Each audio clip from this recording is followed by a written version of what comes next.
Okay, so we did this project this year. This is something new that we've added to small engines. Honestly, this actually came from a technician for FedEx, their aviation. And they said they need technicians that know how to diagnose wiring, right? They need to be able to, like, if there is something wrong, they can use a multimeter and trace and find these things. So I wanted to, like, make sure that my students were able to do that. And you guys worked with all this, right?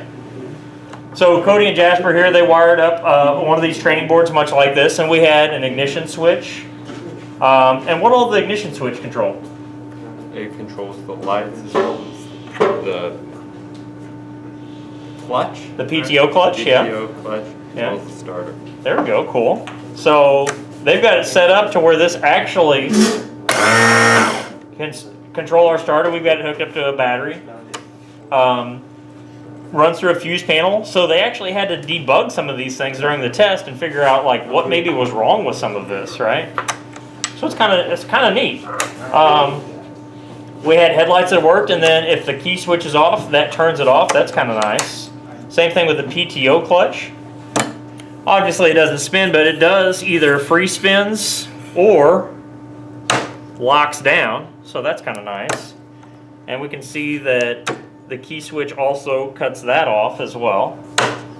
So I think they did a nice job with this. They also had to be able to identify all the different parts that are on here. So we had not only the PTO clutch starter, headlights, and the fuse panel, we also had a stator on here. Obviously we can't have that functioning, but it's good to actually see that part and be able to know how that functions. We had the ignition module on here, along with the spark plug wire coming off. We had a voltage regulator solenoid that was functioning.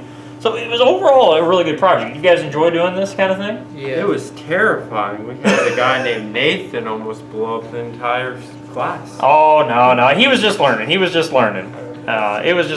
So there were things that they had to figure out, right? They had to figure out, like, how do you wire some of these? How do you crimp some solderless terminals on there?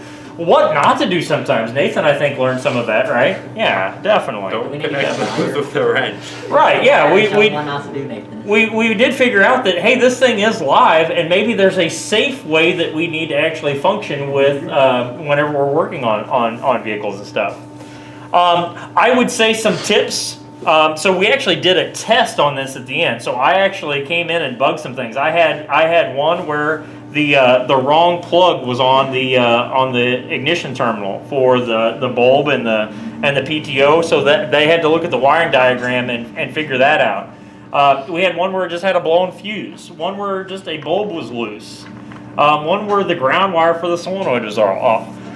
Here's the tip for that though: be sure that you're monitoring that, because I guess I've instilled in these guys to be fixers. And somebody fixed a couple of them as they were going through and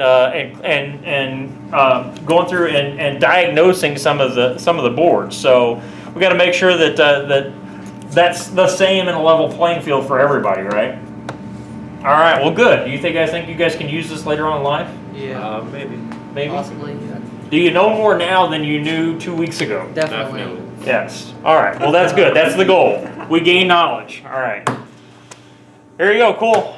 Look for the component list and some wiring schematics in the comments.